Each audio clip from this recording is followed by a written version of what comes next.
नमस्ते दोस्तों, आपका डीके नोवेल स्टोरी में स्वागत है। एपिसोड 72 सच और झूठ। रूथ ने भी अपने आदमी खजाने को सभी को दिखाने के लिए बाहर निकाला। उसे खजाने के बाहर आते ही सभी की नजरें रुद्र के फर्शे पर जाकर टिक गई। कोई भी उसे जादुई फर्शे से अपनी नजर नहीं हटा पा रहा था। भैरवी ने सभी का ध्यान तोड़ते हुए कहा, बुजुर्ग, यही है वह आत्मीय हथियार है जिसे मैंने बड़ी मेहनत से काबू किया है। तब जाकर कहीं सभी होश में आए। हाका और हंस का चेहरा जलन के मारे लाल हो रहा था। ढाका नहीं चिल्लाते हुए कहा, ये वही आत्मीय खजाना है जिसे उस लड़की ने मुझसे छीना था। हाका को चिल्लाते हुए देखकर हंस भी कहाँ चुप बैठने वाला था। उसने भी रुद्र के आत्मीय खजाने की ओर इशारा करते हुए कहा, हाँ बुजुर्ग, ये दोनों खजाने वही खजाने हैं जिनसे इन दोनों ने हमसे छीन थे। अब आप ही कुछ कीजिए। ये दोनों झूठ बोल रहे हैं। आप खुद इसमें जांच कर सकते हैं। अगर ये दोनों सच बोल रहे हैं तो आदमी खजाने में उनकी शक्तियों का थोड़ा बहुत अंश तो होगा ही, क्योंकि जो भी आदमी खजाने को हासिल करता है वह फौरन इन्हें काबू करने की कोशिश करता है। भैरवी ने मुस्कुराते हुए कहा। ऐसा कहते हुए उसके चेहरे में एक बड़ी सी मुस्कान थी, क्योंकि वह अच्छी तरीके से जानती थी कि उसे आत्मीय खजाने में उन दोनों की शक्तियों का अंश नहीं हो सकता है। और होता भी कैसे, क्योंकि भैरवी ने आत्मीय खजाने को काबू करते हुए उसमें मौजूद सभी आत्मीय शक्ति और शक्तियों को अलग कर दिया था, ताकि उसे उस हथियार को काबू करने में आसानी हो। खामोश, इसका फैसला मैं करूंगा। तुम सब चुप रहो, वरना मुझसे बुरा यहाँ कोई और नहीं होगा। नव बुजुर्ग बसंत ने अपनी कड़क आवाज में कहा। उनकी आवाज सुनकर सभी शांत हो गए। और होते भी क्यों नहीं, क्योंकि वह यहाँ मौजूद सभी योद्धाओं से सबसे ताकतवर थे। वह एक शीर्ष शक्तिवीर थे। और यही वजह थी कि चंद्र कबीले का बुजुर्ग, जो अपने गुस्से के लिए जाना जाता था, वह भी उनके सामने तहजीब से पेश आता था। ये दोनों हथियार मुझे देखने दो। 9 में बुजुर्ग बसंत ने अपने दोनों हाथ आगे बढ़ते हुए भैरवी और रुद्र से कहा। दोनों भाई बहनों ने ही चुपचाप 9 बुजुर्गों को वह दोनों हथियार थाम दिया। रुद्र को पूरा भरोसा था कि 9वें बुजुर्ग उसके हथियार को चाह कर भी उसे नहीं ले सकते हैं, क्योंकि वह हथियार पूरी तरह से रुद्र के काबू में था और उसे हथियार को वह अपने काबू में नहीं ले सकते जब तक कि उनकी आत्मीय शक्तियां रुद्र से भी ज्यादा ना हो जाए। और दूसरी तरफ भैरवी को नवी बुजुर्ग पर पूरा भरोसा था कि वह उनके हथियार को लेने की कोशिश नहीं करेंगे।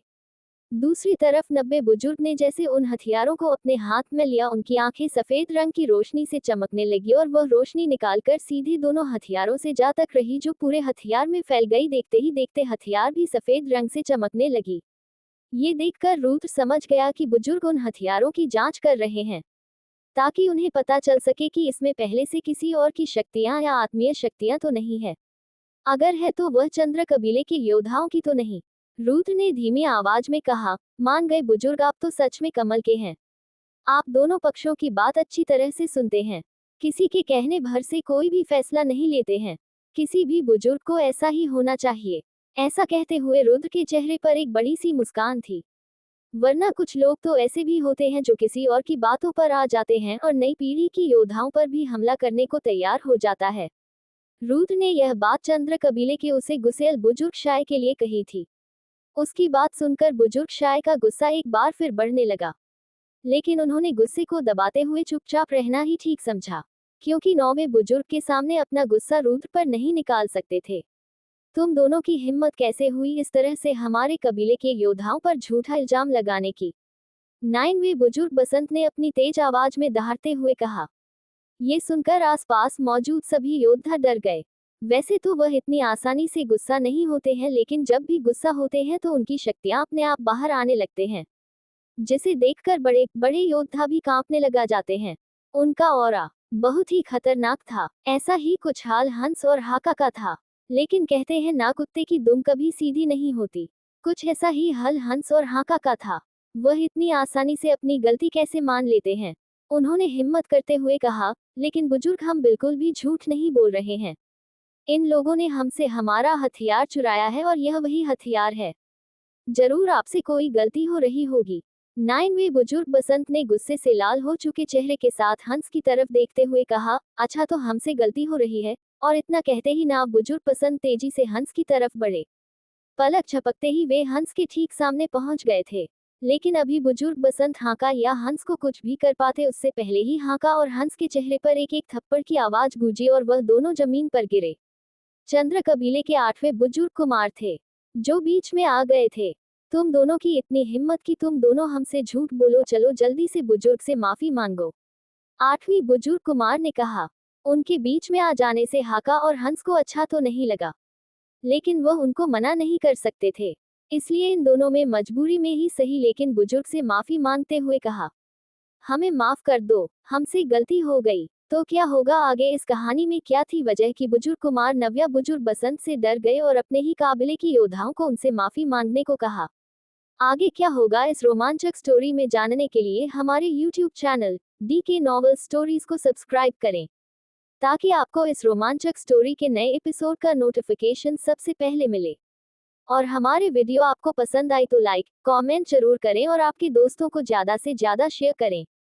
Thank you for coming here, please support me guys. Episode 73 खुशी का माहौल। 9वें बुजुर्ग बसंत बहुत गुस्से में थे, लेकिन जब हाका और हंस ने उनसे माफी मांगी तब जाकर कहीं उनका गुस्सा कुछ शांत हुआ और उन्होंने गुस्से में दहाड़ते हुए कहा, दूर हो जाओ मेरी नजरों से, मुझे तुम जैसे झूठे लोगों को देखना भी पसंद नहीं।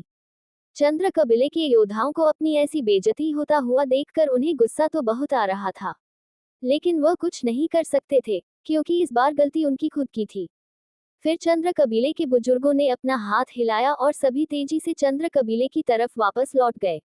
उनके पीछे पीछे चंद्र कबीले के सभी योद्धा भी तेजी से आगे बढ़ने लगे। कुछ ही पल में वे सभी नजरों से ओझल हो गए। फिर 9वें बुजुर्ग बसंत की आंखों में जल रही सफेद रोशनी शांत हो गई और वह पहले की तरह साधारण नजर आने लगे। रुद्र के लिए 9वें बुजुर्ग बसंत का ऐसा रूप देखना पहली बार था, इसलिए रुद्रा बुजुर्ग बसंत को देखकर बहुत हैरान नजर आ रहा था। रुद्र ने मन ही मन कहा, भला कौन सोच सकता है कि जो सबसे साधारण और शांत दिखने वाला इंसान इतना खतरनाक भी हो सकता है, जिससे चंद्र कबीले के लोग भी डरते हैं। मुझे बुजुर्ग बसंत से संभाल कर रहने की जरूरत है। रुद्र और भैरवी की तरफ वापस मुड़ते हुए कहा, तुम दोनों का ये हथियार बेहद ही दुर्लभ है। तुम दोनों की किस्मत वास्तव में बहुत ही ज्यादा अच्छी है, जो तुम दोनों को इतने अच्छे आत्मीय खजाने हासिल हुए हैं। उम्मीद करता हूँ कि तुम दोनों इस आत्मीय हथियार के साथ न्याय करोगे और इसका इस्तेमाल करना अच्छे से सीखोगे। ये युद्ध के दौरान तुम दोनों की शक्तियों को बेहद ज्यादा बढ़ा देंगे, जिसका फायदा तुम्हें युद्ध के दौरान मिलेगा। और सभी योद्धाओं की तरफ देखते हुए कहा, अब चलो वापस जाने का समय हो चला है। और भी तेजी से आगे बढ़ने लगे। उनके पीछे पीछे सभी योद्धा भी सूर्य कबीले की तरफ तेजी से बढ़ने लगे और कुछ ही पलों में वे सभी सूर्य कबीले के सामने पहुंच गए थे। वे वहां पर भी ना रुके और सीधे सूर्य कबीले के दरबार की तरफ बढ़ने लगे, जहां पर कबीले के लीडर भानु और बाकी के सभी बुजुर्ग अपने आपने ओहदे के हिसाब से दरबार में बैठे हुए थे और चाय की चूचियां ले रहे थे। जैसे ही 9वें बुजुर्ग सभी योद्धाओं के साथ दरबार में पहुंचते हैं, उन्हें देखकर कबीले के लीडर की आंखों में एक अलग ही चमक आ जाती है और उनके चेहरे पर एक बड़ी सी मुस्कान आ जाती है। वह मुस्कुराते हुए कहते हैं, इस बार तो पहले के मुकाबले योद्धाओं की संख्या भी अधिक है और उनकी शक्तियों में भी वृद्धि हो गई है। और यह क्या, कुछ आत्मीय हथियारों की आभा भी मुझे महसूस हो रही है। इस बार के नतीजे को पिछले बार की तुलना में काफी अच्छे मालूम हो रहे हैं। हाँ लीडर, आप बिल्कुल सही कह रहे हैं। इस बार के योद्धा पिछली बार की योद्धाओं के मुकाबले अधिक काबिल है, जिन्होंने इस बार कुछ आत्मीय खजाने को भी अपने काबू में करने में कामयाब रहे और उनकी शक्तियों में भी काफी अच्छी वृद्धि हुई है। इन्हें इस बार की ट्रेनिंग में से काफी फायदा मिला है। नावे बुजुर्ग बसंत में मुस्कुराते हुए लीडर भानु को उत्तर दिया, तो हम देखना चाहेंगे कि कितने ऐसे योद्धा हैं जिन्होंने इस बार अपनी काबिलियत को साबित किया है और आत्मीय खजाने को काबू करने में कामयाबी हासिल की है। लीडर भानु ने मुस्कुराते ही हुए ही कहा। उनके चेहरे पर एक बड़ी सी मुस्कान थी, जो ये बता रही थी कि वह इस बार के नतीजे से काफी खुश है। बुजुर्ग बसंत ने मुस्कुराते हुए कहा, योद्धाओं, आप सभी लीडर भानु को अपने जादुई हथियार दिखाओ जो आपने ट्रेनिंग के दौरान काबू किए हैं। उनके इतना कहते ही सभी योद्धाओं ने अपनी आत्मीय शक्तियों का प्रयोग करते हुए अपने अपने हथियारों को अपने हाथों में प्रकट किया। तकरीबन 5 जादुई हथियार प्रकट हुए थे, जिनमें रुद्र और भैरवी के हथियार भी शामिल थे, जो कि पिछली बार की तुलना में काफी अधिक थे। लीडर भानु ने सभी के हथियार देखे और उन्हें देखते हुए उनके चेहरे पर एक बड़ी सी मुस्कान थी, क्योंकि उन्हें अपने युवा पीढ़ी के योद्धाओं के हाथों में उनके खुद के काबू किए हुए जादुई हथियारों को देखकर बेहद खुशी हो रही थी, क्योंकि उनकी युवा पीढ़ी ताकतवर थी और किसी भी लीडर के लिए यह बेहद खुशी की बात होती है कि उनकी आने वाली पीढ़ी ताकतवर है। जो उनकी काबिले को और भी अधिक ऊंचाइयों पर ले जाने के काबिल है। और तभी लीडर भानु की नजर रुद्र और भैरवी के हाथों में प्रकट हुई जादुई हथियार पर जाती है, जो वहां मौजूद सभी जादू हथियारों में कुछ भिन्न नजर आ रही थी। उन्होंने उन दोनों जादुई हथियारों पर गौर किया तो उन्हें पता चला कि वह मामूली जादुई हथियार से कुछ भिन्न है। उन्हें उन जादुई हथियार को पहचानने में देर नहीं लगी। उन्होंने फौरन पहचान लिया कि यह तो रैंक 2 के जादू हथियार है, जिनका रैंक बढ़ाया भी जा सकता है। ये जानकर उनके चेहरे पर हैरानी के साथ साथ एक बड़ी सी मुस्कान तैर गई और उन्होंने रुद्र और भैरवी को देखते हुए कहा, शाबाश, तुम दोनों ने न सिर्फ जादुई हथियारों को काबू किया है, बल्कि रैंक 2 के जादू हथियारों को काबू करने में भी कामयाबी हासिल की है। ये हमारे कबीले के लिए बेहद खुशी की बात है। आप दोनों ने रैंक 2 के जादू हथियार, जिनका रैंक बाद में बढ़ाया भी जा सकता है, ऐसे हथियार हासिल करने की खुशी में हम पूरे कबीले में एक जश्न का आयोजन करेंगे, जिनमें आप सभी आमंत्रित होंगे। अब मैं चाहूंगा कि आप सभी थोड़ी विश्राम करें और शाम को जश्न में शामिल जरूर हो। देरी करके मुझे शर्मिंदा मत करिएगा, समय पहुंचे। आगे क्या होगा इस रोमांचक स्टोरी में जानने के लिए हमारे YouTube channel DK novel stories को सब्सक्राइब करें, ताकि आपको इस रोमांचक स्टोरी के नए एपिसोड का नोटिफिकेशन सबसे पहले मिले। और हमारे वीडियो आपको पसंद आई तो लाइक, कमेंट जरूर करें और आपके दोस्तों को ज्यादा से ज्यादा शेयर करें। Thank you for coming here, please support me guys. Episode 74 अपनों से मुलाकात। रुद्र और भैरवी अपने अपने कमरों की तरह बढ़ रहे थे, तभी उन दोनों के सामने एक मध्यम आयु का एक आदमी प्रकट होता है, जिसके चेहरे पर झुर्रियां साफ नजर आ रही थी और उसकी आंखों में रुद्र और भैरवी को देखकर आंसू नजर आने लगे। उन्हें देखकर रुद्र और भैरवी दोनों का चेहरा खुशी से चमकने लगे और आंखों में आंसू नजर आने लगे। वह आदमी कोई और नहीं उन दोनों के पिता देवराज थे, जो अपने बच्चों को इतने लंबे समय से देखकर बेहद खुश थे और उनकी आंखों में आंसू भर आए थे। देवराज को अपने बच्चों से मिले हुए 1 साल से भी ज्यादा समय बीत चुका था। रुद्र और भैरवी जब अपने बाबा को देखते हैं तो वे दोनों तेजी से आगे बढ़ते हुए अपने बाबा के गले लग गए। उन दोनों को अपने पास देखकर देवराज खुशी से अपने दोनों बच्चे को गले लगा लिया। देवराज की आंखें खुशी से चमक रही थी। आज का दिन उनके लिए किसी त्योहार से काम नहीं था, क्योंकि हर माता पिता के लिए उनके बच्चों से लंबे समय बाद मिलना किसी त्योहार से काम नहीं होता है। अपने बच्चों से मिलने की खुशी को बयान करना बहुत मुश्किल होता है। बाबा, क्या आपको पता है कि भैया ने एक जादू हथियार को काबू कर लिया है, जिसका रैंक भैया के रैंक बढ़ने के साथ साथ बढ़ता जाएगा। और भैया ने शक्तिवीर रैंक भी पा लिया है। अब भैया शक्तिवीर रैंक के युद्ध हैं। भैरवी ने खुशी से चाहते हुए अपने बाबा को अपने भैया के रैंक में हुई बढ़ोतरी के बारे में बताते हुए कहा। देवराज ये सुनकर रुद्र की तरफ देखते हैं। उनकी नजरों में एक सवाल छुपा हुआ था कि क्या ये सच है। रुद्र ने भी कुछ न छापते हुए हाँ में सिर हिलाते हुए कहा, हाँ बाबा, ये सच है। लेकिन क्या आपको पता है, इस भैरवी ने भी शक्तिवीर हासिल कर लिया है और यह भी अब शक्तिवीर रैंक की योद्धा है। और इसने भी एक जादू हथियार को काबू कर लिया है, जिसका रैंक इसके रैंक के साथ बढ़ाने वाला है। उद्धरण चिन्ह। ये सुनकर तो देवराज की आंखों की चमक दोगुनी हो जाती है और वह खुशी से चाहते हुए पूछते हैं, क्या ये सच है? क्या तुम दोनों ने ही शक्तिवीर रैंक हासिल कर लिया है? ये कहते हुए उनके चेहरे पर एक बहुत बड़ी मुस्कान थी, जो छुपाए नहीं छुप रही थी। आखिरकार एक पिता के लिए उनके बच्चों की तरक्की से बढ़कर और क्या ही हो सकता है। फिर अचानक से उनके सामने वह दृश्य आने लगता है जब उनका बेटा रुद्र और उनकी बेटी भैरवी योद्धा ताबीज भी हासिल नहीं कर पाए थे। तब सभी कहते थे कि रुद्र और भैरवी दोनों ही एक कचरा से ज्यादा कुछ नहीं और वह कभी भी एक योद्धा नहीं बन पाएंगे। और क्या कहते हुए उन्हें सभी उनका मजाक उड़ाते थे और उन्हें उनके ही दल वालों ने दल से बाहर भी निकाल दिया गया था। तभी उनको भैरवी की फिक्र से भरी आवाज सुनाई देती है, बाबा आप कहाँ खो गए? तब जाकर कहीं देवराज अपने खेलों से बाहर आते हैं। नहीं बेटा, कहीं नहीं, कुछ पुरानी बातें याद आ गई थी। देवराज अपने चेहरे पर एक बड़ी सी मुस्कान लाते हुए कहते हैं। लेकिन रुद्र समझ जाता है कि उसके बाबा किस बारे में बात कर रहे हैं और उसके चेहरे पर भी गुस्सा नजर आने लगता है। लेकिन रुद्र कुछ भी नहीं कहता और अपने चेहरे के भावों को अच्छे से छुपा लेता है और अपने बाबा के सामने मुस्कुराता रहता है। छोड़ो इन पुरानी बातों को, तुम बताओ तुमने अपने सफर के दौरान क्या कुछ नया सीखा और तुम्हारा सफर कैसा रहा? मुझे तुम दोनों के सफर में हुई एक एक बातें बताओ। और मुस्कुराते हुए सभी बातें करने लगते हैं। भैरवी भी अपने बाबा को सारी बातें बताने लगते हैं। उसे अपने सफर के दौरान होने वाली सभी बातों को विस्तार से बताती है। रुद्र पास में बैठकर उन दोनों की बातें सुनता रहता है और अपने बाबा के चेहरे पर आ रहे भाव को देखकर कभी खुश हो जाता तो कभी उदास जाता था। और इसी तरह से वक्त धीरे धीरे गुजर जाता है और शाम हो जाती है। फिर वह वक्त आ जाता है जिस वक्त सूर्य कबीले में जश्न का आयोजन किया गया था। रुद्र इस जश्न में शामिल होने में ज्यादा दिलचस्पी नहीं देखा था, लेकिन भैरवी के बार बार कहने पर वह भी इस जश्न में शामिल होने के लिए मान जाता है। वे तीनों कुछ अच्छे कपड़े पहनकर जश्न में शामिल होते हैं। वहां पर भैरवी के दोस्त और उसके चाहने वाले उसके पास आकर बातें करने लगते हैं। वही देवराज भी वहां पर मौजूद लोगों से बातें करने लगता है। लेकिन रुद्र सबसे अलग एक कोने में जाकर शरबत की गिलास लेकर उसे चुपचाप पीने लगा। लेकिन कुछ लड़कियां ऐसे भी थी जो उसे ही एकटक देखे जा रही थी। लेकिन रुद्र को इन सब से कोई फर्क नहीं पड़ रहा था और वह चुपचाप अपने गिलास से शरबत पिए जा रहा था। कुछ लड़कियों ने हिम्मत करके उससे बात करने की कोशिश की, लेकिन रुद्र ने उनसे बात करने में ज्यादा दिलचस्पी नहीं दिखाई, जिसकी वजह से यह सारी लड़कियां बस उसका हाल चाल पूछकर वापस चली जाती थी।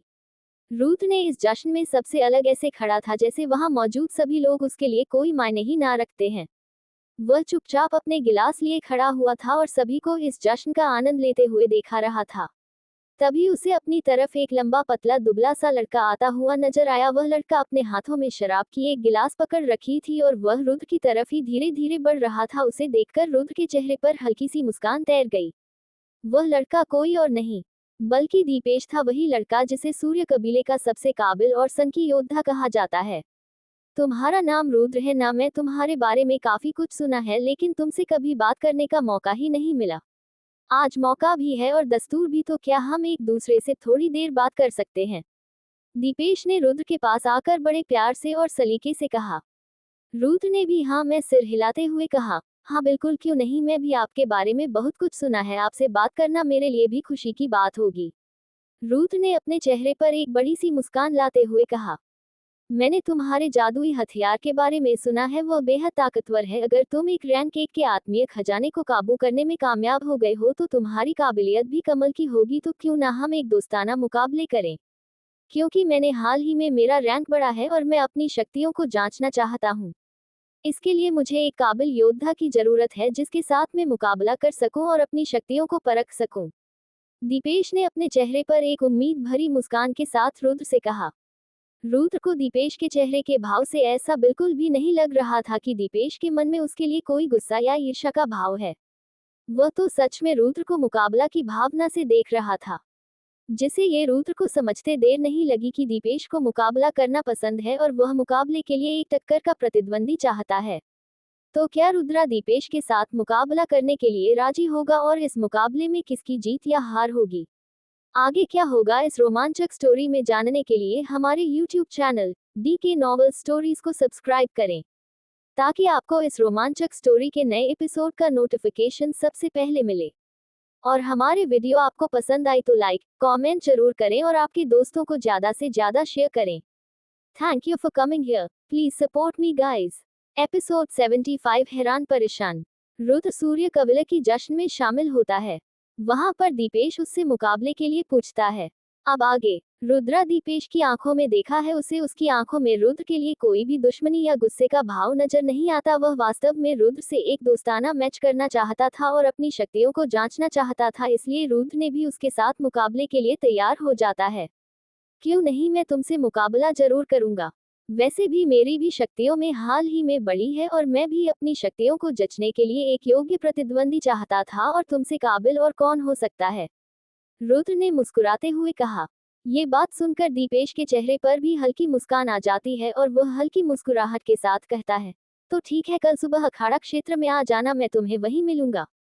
और वह वहां से चला जाता है। रुद्र उसे एकटक जाता हुआ देखता रह जाता है और मन ही मन में कहता है, ये तो मुझसे भी एक कदम आगे है।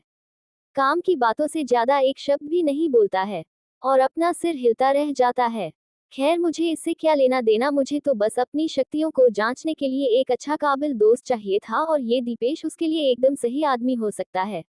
अपने आप से बदबदता हुआ रुद्र भी वहां से अपने कमरे की तरफ चल पड़ता है। वैसे भी रुद्र तो यहाँ आना नहीं चाहता था, लेकिन भैरवी के कहने पर उसे यहाँ आना पड़ गया था। वह अपने कमरे में जाकर ट्रेनिंग करने बैठ जाता है और ट्रेनिंग करते करते कब सुबह हो गई उसे पता ही नहीं चला। अगले सुबह सूरज की किरणें उसके चेहरे पर पड़ी, तब जाकर उसकी ध्यान टूटी और वह ट्रेनिंग से बाहर आ गया। तभी कमरे से बाहर आकर देखा तो सुबह के 6 बज चुके थे। इस दुनिया में सुबह के 6 बजे जाना मतलब बहुत देर हो जाना समझा जाता है, क्योंकि इस दुनिया में लोग सुबह 4 बजे उठकर अपने अपने काम करने शुरू कर देते हैं। उसे याद आता है कि उसने दीपेश को वादा किया है कि वह कल सुबह उसे अखाड़े में मिलेगा और उस मुकाबले भी करेगा, और जैसे उसे याद आता है वह तुरंत अखाड़े की तरफ बढ़ने लगता है। रुद्र तेज कदमों से अखाड़े की तरफ बढ़ने लगता है। जब अखाड़े में पहुंचता है तो वह देखता है कि अखाड़े में इस वक्त कोई नहीं है। वह आसपास देखा है तो वहां उसे कोई भी नजर नहीं आता है, लेकिन उसे कहीं से प्रैक्टिस करने की आवाज आ रही थी, जैसे कोई तलवारबाजी कर रहा हो। जब वह उस आवाज का पीछा करते हुए आगे बढ़ता है तो वह देखता है कि वहां पर दीपेश ही था, जो वहां पर तलवारबाजी की प्रैक्टिस कर रहा था। उसे देखकर रुद्र के चेहरे पर एक बड़ी सी मुस्कुराहट आ जाती है, क्योंकि दीपेश अपनी तलवारबाजी में काफी निपुण था और उसकी तलवार चलाने की स्पीड बहुत तेज थी। वह अपने तलवारबाजी में मास्टरी कर चुका था।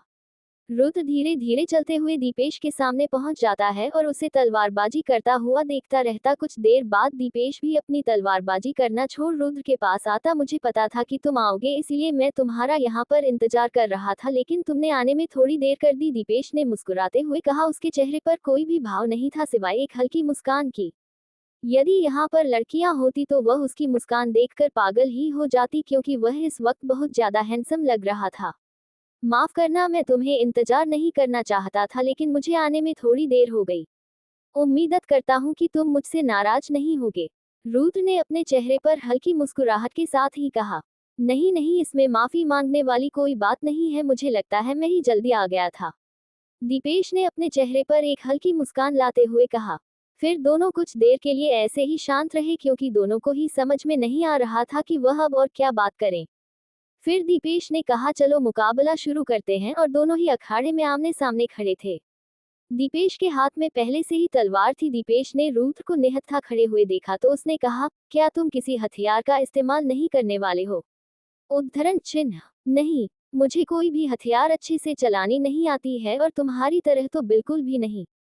इसलिए मैं अपनी शक्तियों के भरोसे ही तुमसे मुकाबला करूंगा। वैसे भी मैं ये मुकाबला सिर्फ अपनी शक्तियों को जांचने के लिए कर रहा हूँ, तो इसमें हथियार की क्या ही जरूरत पड़ने वाली होगी।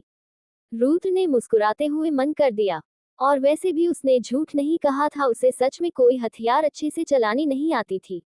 वह हथियारों से ज्यादा अपनी शक्तियों को बढ़ाने में ध्यान देता था, इसलिए वह कभी भी हथियार चलाना सीखने पर ज्यादा ध्यान नहीं दिया। वह बस अपनी शक्तियों को बढ़ाने में ही लगा रहता था। लेकिन आज दीपेश को हथियार चलता हुआ देखकर रुद्र मन ही मन सोचता है, हथियार चलाने में मास्टरी हासिल करना भी जरूरी है, क्योंकि यदि उसका सामना कभी किसी हथियारबाज से हो गया तब उसके लिए थोड़ी मुसीबत हो सकती है।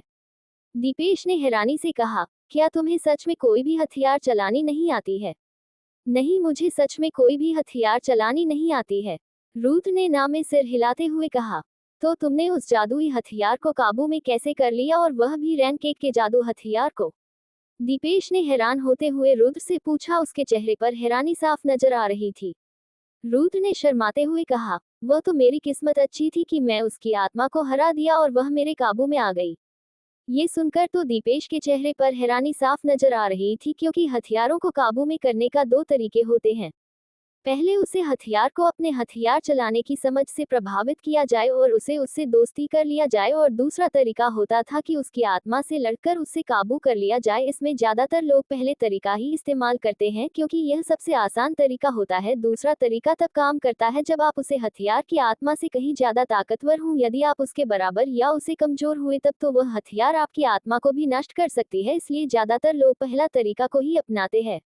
उसने भी यही तरीका चुना था। उसका हाथी जादुई हथियार भी एक तलवार ही थी, लेकिन इस लड़के में दूसरा तरीका चुनकर उसे हथियार को काबू में किया था। ये जानकर तो उसके चेहरे पर एक बड़ा सी हैरानी साफ नजर आ रही थी। क्या दीपेश रुद्र से मुकाबला करने से मना कर देगा, या फिर दीपेश जी रुद्र से मुकाबला करने की इच्छा और भी प्रबल हो? आगे क्या होगा इस रोमांचक स्टोरी में जानने के लिए हमारे YouTube channel DK novel stories को सब्सक्राइब करें, ताकि आपको इस रोमांचक स्टोरी के नए एपिसोड का नोटिफिकेशन सबसे पहले मिले। और हमारे वीडियो आपको पसंद आई तो लाइक कमेंट जरूर करें और आपके दोस्तों को ज्यादा से ज्यादा शेयर करें। Thank you for coming here, please support me guys. Episode 76, दोस्ती की शुरुआत। दीपेश अपनी हैरानी क्यों काबू करते हुए बोलता है, तो ठीक है, मैं भी तुमसे अपनी शक्तियों के बल पर ही मुकाबला करूंगा, वैसे भी मुझे भी अपनी शक्तियों की ही जांच करनी है। तो चलो मुकाबला शुरू करते हैं। रुद्र ने भी हामी भरते हुए कहा। बचकर रुद्र, मैं आप अपना पहला हमला करने जा रहा हूँ, बच सको तो बचकर दिखाओ। दीपेश ने रुद्र को चेताते हुए कहा और तेजी से आगे बढ़ने लगता है। रुद्र के करीब पहुंच गया। दीपेश के एक हाथों में बेहद खतरनाक शक्तियां इकट्ठा हो रही थी, जो कि रुद्र सब देख पा रहा था। लेकिन रुद्रा उसे मुकाबले के लिए बिल्कुल तैयार था। उसने पहले से ही अपनी हथेलियां में अपनी शक्तियां लानी शुरू कर दी थी, जो तेजी से आ रही थी, और उसके हाथों में पहले से ही एक बवंडर तैयार हो गया था, जो तेजी से घूम रही थी। उसमें आसपास की शक्तियों को अपनी तरफ खींच रही थी और अपनी ताकत बढ़ा रही थी। जैसे ही दीपेश का शक्तियों से भरा मुक्का रुद्र से टकराने ही वाला होता है कि बीच में शक्तियों से भरी एक हथेली आ जाती है, जो दीपेश के मुक्के को वहीं रोक देती है और एक धमाका हो जाता है, जिसे आसपास शक्तियां बिखर जाती हैं। इसके इम्पैक्ट से आसपास के मौजूद पेड़ भी जोर जोर से हिलने लगते हैं। लेकिन दोनों कुछ कदम पीछे हट जाते हैं। दीपेश रुद्र को अपनी काली गहरी आंखों से देख रहा था। उसकी आंखों में रुद्र के लिए हल्की तारीफ नजर आ रही थी। इस हमले में दीपेश ने अपनी 50% शक्तियों का इस्तेमाल किया था, जिसे रुद्र आसानी से रोक लेता है। ये देखकर दीपेश मन ही मन कहता है, इस लड़के को मैंने अपने प्रतिद्वंद्वी के रूप में चुनकर गलत नहीं किया। इसमें मेरे प्रतिद्वंद्वी बनने की काबिलियत तो है।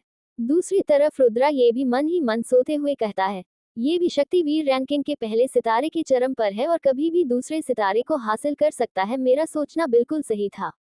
अगर मैं जरा सी भी लापरवाही की होती तो इन पेड़ों की तरह मेरे भी एक दो हड्डी टूट ही जाती। दीपेश एक बार फिर अपने हाथों से शक्तियां निकलते हुए शक्तियों से बनी एक मुट्ठी तैयार करता है, जो इतनी तेजी से तैयार होती है कि एक बार रुद्र भी सोच में पड़ जाता है कि दीपेश इतनी तेज कैसे हो सकता है। रुद्र सच में ही पड़ा था कि दीपेश का हमला कब उसके करीब आ गया, उसे पता ही नहीं चला। आनंद फानंद में उसके पास उसे हमले को रोकने का समय ही नहीं था, इसलिए वह अपनी शैडो तकनीक का इस्तेमाल करते हुए तेजी से दूसरी तरफ हो जाता है और दीपेश का हमला पीछे जाकर जमीन से टकरा जाता है और वहां पर एक गहरा गड्ढा तैयार हो जाता है, जो कि दीपेश की शक्तियों से बने हाथ की वजह से तैयार हो गया था। दीपेश भी अपनी मूवमेंट टेक्निक स्नैक का इस्तेमाल करते हुए तेजी से रुद्र के पास पहुंच जाता है। उसकी रफ्तार किसी सांप की तरह थी और वह तेजी से इधर उधर जाते हुए रुद्र के करीब पहुंच जाता है और उसे पर ताबड़तोड़ हमले करने लगता है। रुद्र अपनी मूवमेंट तकनीक का इस्तेमाल करते हुए उसके हमले से बचते हुए इधर उधर जा रहा था। दीपेश और रुद्र के बीच इसी तरह के कई हमले हुए। कभी रुद्र उसे पर हमला करता तो कभी दीपेश उसे पर हमला करता। इसी तरह से दोनों लगातार हमले करते रहे, लेकिन दोनों में से कोई भी एक दूसरे को चोट नहीं पहुंच पा रहे थे। दीपेश की ताकत रुद्र से ज्यादा थी। रुद्र ने बस शक्तिवीर रैंक हासिल किया था, लेकिन दीपेश शक्तिवीर रैंक के दूसरे सितारे से बस आधा कदम दूर था और उसे अपनी तकनीक की अच्छी समझ थी, जिसकी वजह से दीपेश को हराने में मुश्किल हो रही थी। दूसरी तरफ दीपेश रुद्र के ऊपर अच्छे से हमला ही नहीं कर पा रहा था। वह किसी न किसी तरह से दीपेश के हमलों से बच जाता है या फिर उसे रोकने में कामयाब हो जाता है, जिसकी वजह से रुद्र को हरा नहीं पा रहा था। इसीलिए दीपेश को यह मुकाबला और भी दिलचस्प और रोमांचक लग रहा था। इसी तरह से दोनों 1 घंटे तक लगातार लड़ते रहते हैं और फिर दोनों थक कर एक जगह कर बैठ जाते हैं। तुमसे लड़कर मुझे अच्छा लगा। मुझे तुमसे बार बार लड़ते रहने का मन करता है। तुम वह पहले इंसान हो जिससे मुझे बार बार लड़ने का मन करता है। मैंने जितने भी लोगों से लड़ाई की है, या तो वह मुझे कमजोर होते थे जिन्हें मैं 1-2 हमले में हरा देता था, और या तो वह मुझसे कहीं ज्यादा ताकतवर होते थे जो मुझे 1-2 हमले में हरा देते थे। लेकिन तुम पहले व्यक्ति हो जो मुझे हल्के कमजोर होने के बावजूद भी इतने लंबे समय तक टिके रहने में कामयाब रहे। दीपेश ने मुस्कुराते हुए कहा। ये सब बातें कहते हैं वक्त दीपेश की सांस भारी हो रही थी, क्योंकि वे दोनों काफी लंबे समय तक लड़ाई कर रहे थे, जिसकी वजह से दोनों को सांस लेने में थोड़ी सी समस्या हो रही थी। दीपेश को भी समझ में आ चुका था कि रुद्र की ताकत उससे थोड़ी ही कम है। रुद्र ने भी दीपेश को हराने के लिए अपनी शायरी ताकत लगा दी थी, लेकिन वह दीपेश को हराने में कामयाबी नहीं हो पा रहा था। दीपेश में कुछ तो बात ऐसी थी जो बाकियों से उसे अलग बनाती थी। रुद्र को भी दीपेश से लड़कर बहुत अच्छा लगा था, मानो उसे कोई अपना टक्कर का बंदा मिल गया हो। दोनों में इसी तरह की बातें होती रही और वे दोनों एक दूसरे को और भी अच्छे से जानने लगे थे। दोनों एक दूसरे की तकनीक के बारे में बात करते और लड़ाई करने के तरीकों के बारे में भी बात कर रहे थे। अब दोनों इसी तरह से हर सुबह मुकाबला करते और फिर दिन भर अपनी ट्रेनिंग करते। इस दौरान रुद्र ने दीपेश से तलवारबाजी, भलाबाजी और अपने जादू हथियार को चलाना भी सीख रहा था। दीपेश को अलग अलग हथियार चलाना अच्छा लगता था, इसलिए वह हर तरह की हथियार चलाने की प्रैक्टिस करता था। लेकिन सबसे ज्यादा उसे तलवारबाजी करना पसंद था, इसलिए वह तलवार में महारत हासिल कर चुका था। तलवारबाजी में उसे हरा पाना कुछ ही लोगों के बस में था। अब तो यह उन दोनों की दिनचर्या ही बन चुकी थी कि वे दोनों हर रोज मुकाबला करते, उसके बाद दिन भर ट्रेनिंग करते और शाम को रुद्र दीपेश से अलग अलग हथियार चलाने के बारे में सीखना। पहले तो उसने अपनी जादुई हथियार को बस काबू में किया था, लेकिन अब तो उसे अपना जादू हथियार चलाना भी अच्छी तरह से आता था। तो क्या रुद्र और दीपेश की दोस्ती और गहरी हो जाएगी, या फिर दोनों की दोस्ती बस एक दूसरे की जरूरत को पूरा करने तक ही सीमित रह जाएगी? आगे क्या होगा इस रोमांचक स्टोरी में जानने के लिए हमारे YouTube channel DK novel stories को सब्सक्राइब करें, ताकि आपको इस रोमांचक स्टोरी के नए एपिसोड का नोटिफिकेशन सबसे पहले मिले। और हमारे वीडियो आपको पसंद आई तो लाइक, कमेंट जरूर करें और आपके दोस्तों को ज्यादा से ज्यादा शेयर करें। Thank you for coming here. Please support me guys.